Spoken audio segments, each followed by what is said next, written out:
I came home expecting quiet, the kind of quiet you only get out in the country when the wind moves through dry corn and nothing else feels like it matters. Instead, I found 50 luxury SUVs parked right on top of my field, and that's the moment I realized some people don't see land the same way I do. To them, it was empty space. To me, it was 3 generations of sweat, debt, and stubborn pride. My name's Daniel Harper, and I run a 60-acre farm just outside a small town in central Illinois. Not the kind of place you see in postcards, just flat land, honest work, and neighbors who usually mind their business. My grandfather bought this land after the war, paid it off one season at a time. My dad kept it running through droughts, floods, and a heart attack that should have taken him. And now it's mine. Every fence post, every furrow, every inch of dirt that doesn't look like much until you know what it took to keep it. About 2 years back, things started changing on the west side of my property. Big machines rolled in, trees got cleared, and before long, this high-end development started going up. They called it Silver Ridge Estates, all stone entryways, private roads, and rules for everything. Grass couldn't be over 3 inches. Trash bins had to be hidden. Even mailbox colors were regulated, but apparently, understanding property lines didn't make the list. At first, I didn't think much of it. Folks move in, folks move out, that's just life. But the vibe was different. These weren't people coming in to be part of the community. They were bringing the city with them, expectations, entitlement, the whole package. I had a couple run-ins early on. One woman complained about the smell of manure on a farm. Another guy asked if I'd consider rebranding my operation because it didn't fit the aesthetic of their neighborhood. I remember just staring at him, wondering if he actually heard himself. Still, I kept to my side. Fixed my fences, planted my crops, waved when I saw someone looking lost. My dad used to say, "You don't win anything by fighting every idiot you meet." So I let things slide. That weekend, I was out of town picking up a used tractor about 3 hours south. Good deal, couldn't pass it up. Spent Saturday loading it up, talking shop with the seller, grabbed a cheap motel for the night. Sunday afternoon, I headed back, windows down, radio low, thinking about the work ahead, how I'd finally get that north section leveled before winter. When I turned onto my service road, something felt off right away. You know how your gut just tightens before your brain catches up? That's what it was. Dust in the air, more than usual. Tire tracks where there shouldn't be any. And then I saw it. The fence on the west side, cut clean through. Not fallen, not damaged. Cut. My barbed wire. Posts yanked out like they were nothing. And beyond that, my cornfield.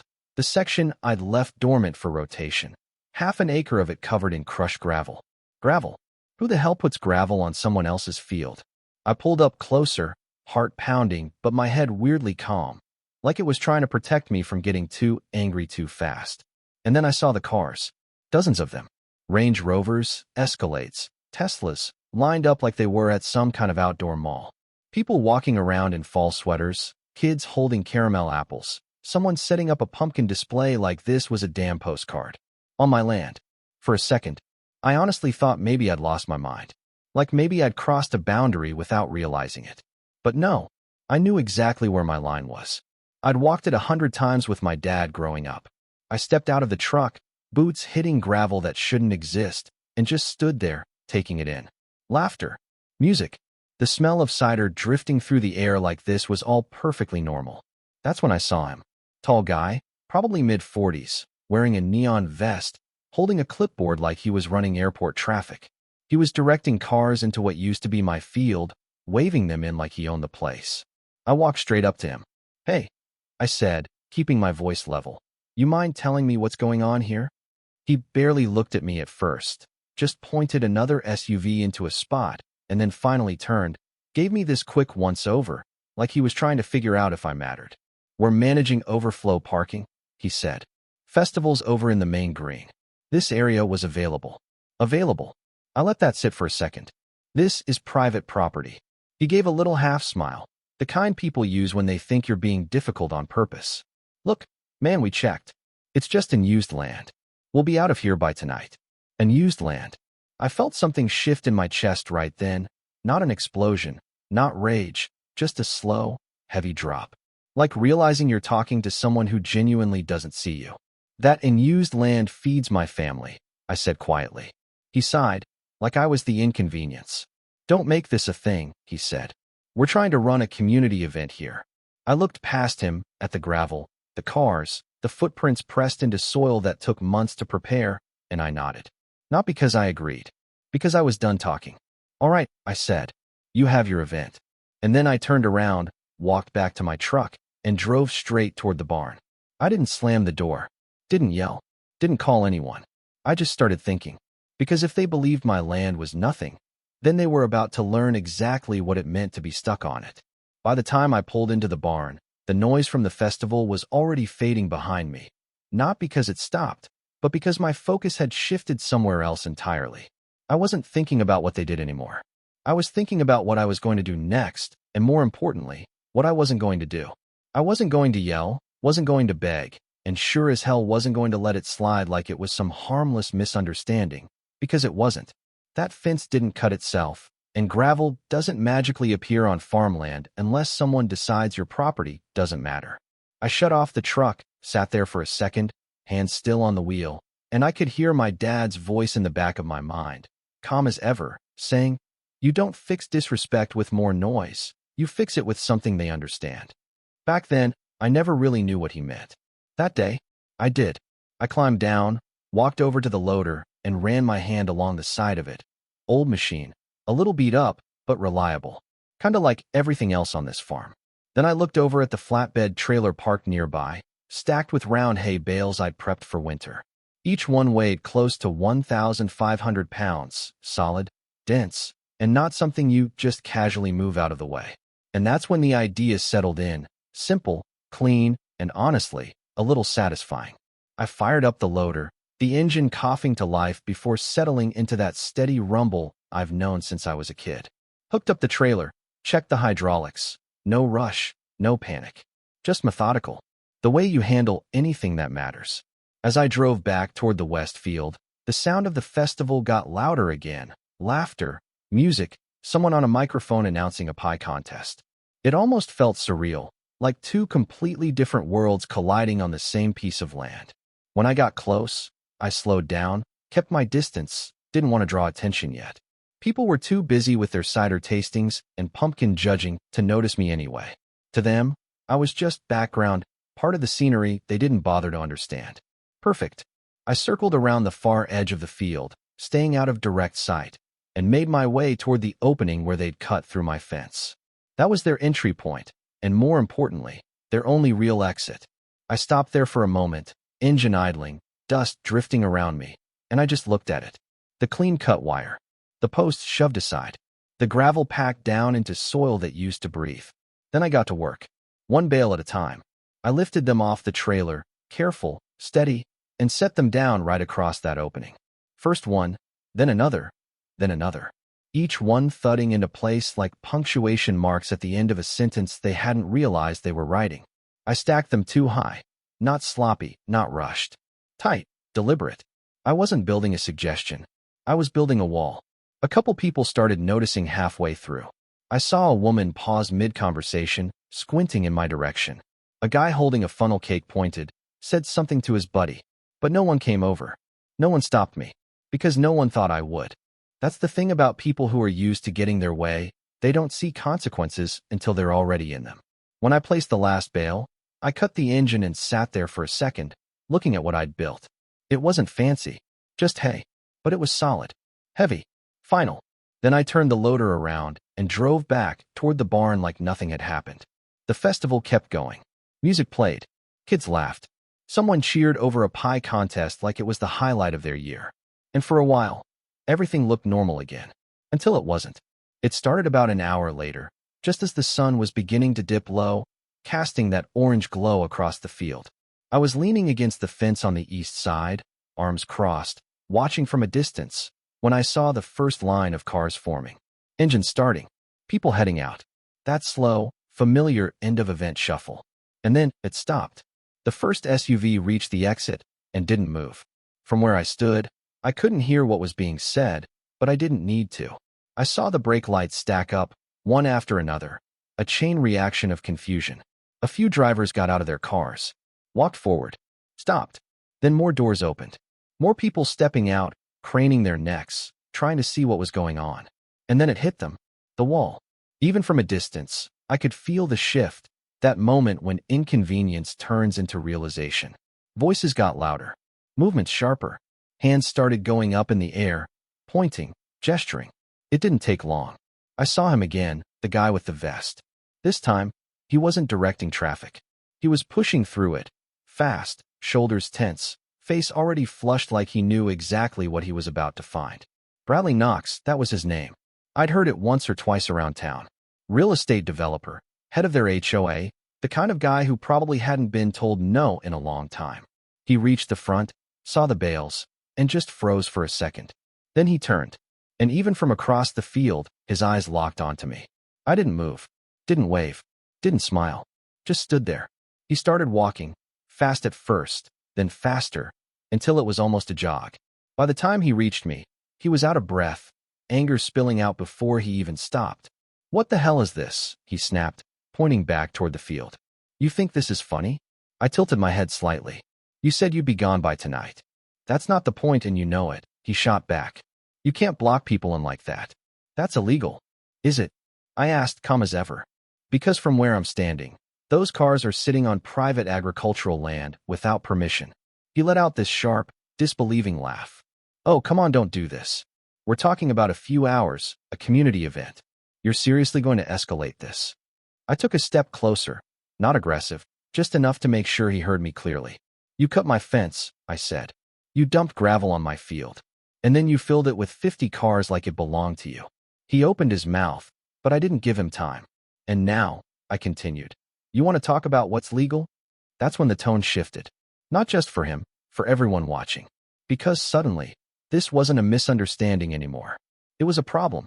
He ran a hand through his hair, pacing a little now, glancing back at the growing crowd behind him. People were watching, waiting, some of them already pulling out their phones.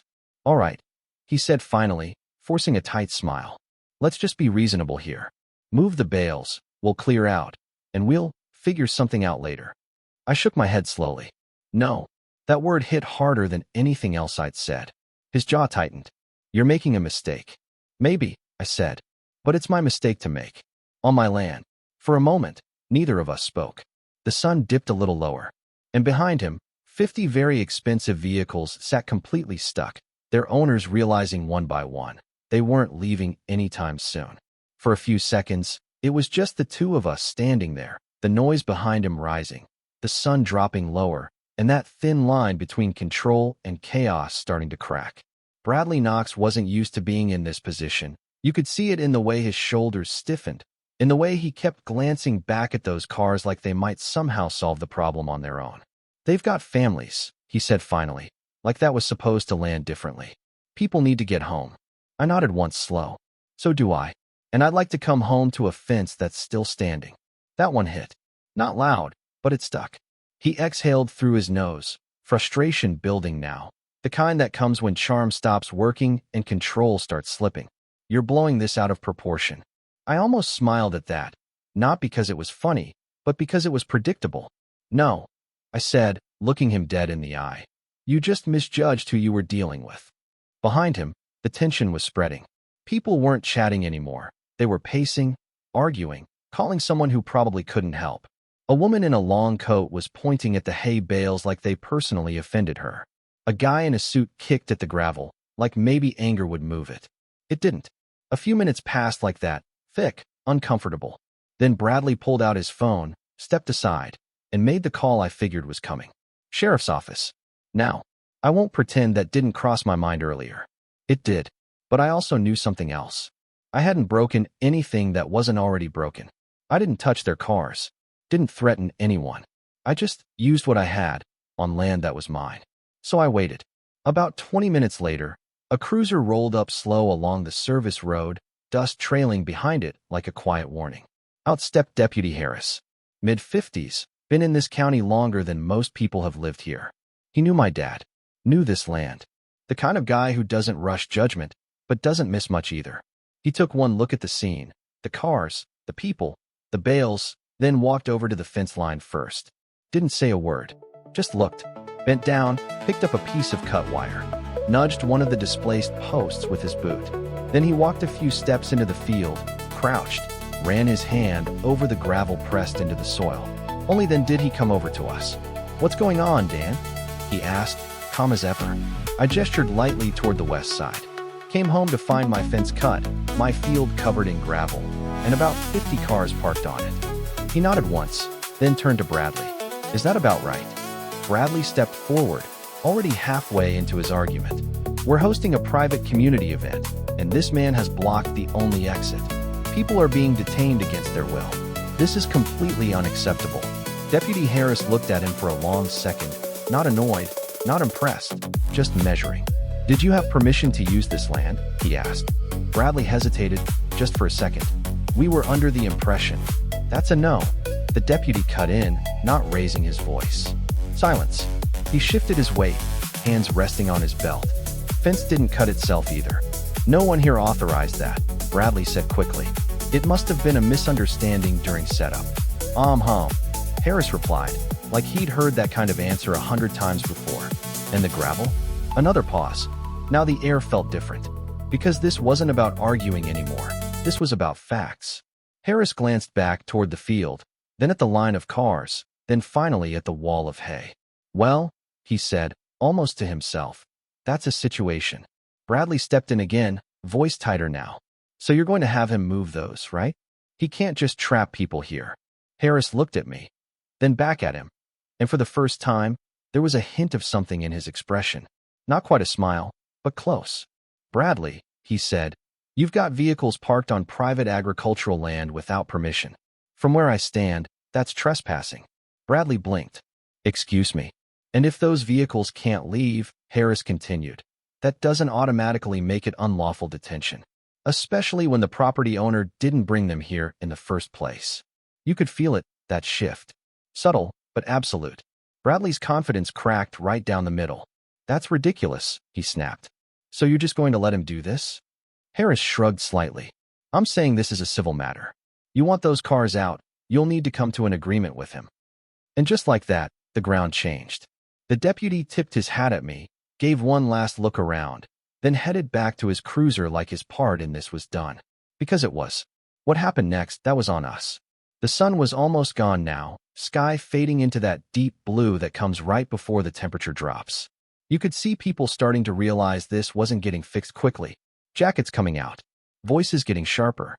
Bradley stood there for a moment, staring at the ground, jaw tight, running through options that weren't there. Then he looked up at me. "What do you want?" he asked. Not angry this time. Just tired. And that's when I knew we were finally having a real conversation. I didn't rush it. Let the silence sit for a second. 5,000, I said. For the crop damage. You hire a crew to fix that fence properly. And every bit of that gravel comes off my land. His eyes narrowed slightly. That's excessive. I shook my head. That's fair. He looked back at the field, at the people, at the situation. He couldn't spin anymore. Then he nodded once. Fine. We wrote it up right there on the hood of my truck. Nothing fancy. Just clear terms, signatures, and one very important step left. Payment. He pulled out his phone, fingers moving faster than they had all day, and a few seconds later, mine buzzed. I checked the screen. Transfer complete. I slipped the phone back into my pocket, turned, and walked toward the loader. No speech. No victory lap. Just business. I climbed in, started it up, and drove over to the wall. The engine cut through the quiet now. Every eye on me as I lowered the forks and lifted a single bale. Just one. Enough to open a narrow gap. Not wide. Not convenient. Just enough. I backed up, shut the engine off, and stepped down. And then, I waited. The first SUV rolled forward slowly, hesitating like it didn't quite believe it was allowed to leave. The driver avoided eye contact as he squeezed through the gap, gravel crunching under the tires. Then the next one. And the next. One by one, 50 vehicles made their way out of a space they never should have been in, each one a little quieter than the last. No music now. No laughter. Just engines and the soft, unmistakable weight of embarrassment. Bradley was one of the last to leave. He stopped for a second as he passed me, window down, like he wanted to say something. He didn't. Just gave a tight nod and drove off. And then it was quiet again. Real quiet. The kind I was expecting when I first came home. I stood there for a while after the last car disappeared, looking out over the field, the gravel, the damage, already running through what it would take to fix it. It wasn't just about money. It never is. It's about lines, the ones you draw, and the ones people think they can erase if it's convenient enough. They didn't touch my fence again after that. Not once. But here's the thing, and this is where I'm still not sure how I feel about it. Was I right to handle it that way? I didn't hurt anyone. Didn't break anything that wasn't already broken. But I made a point, and I made it in a way they wouldn't forget. Some folks around town said I went too far. Others said I didn't go far enough. And honestly, I can see both sides. Because when people cross a line, the real question isn't just how you stop them. It's how far you're willing to go to make sure they never do it again. So I'm curious what you think. Did I handle it right? Or did I take it too far? Drop your thoughts in the comments. I read every one of them. And if you've ever had a neighbor who thought your property didn't matter, go ahead and hit that like button, subscribe, and stick around. Because out here, respect isn't optional. And sometimes, it has to be taught the hard way.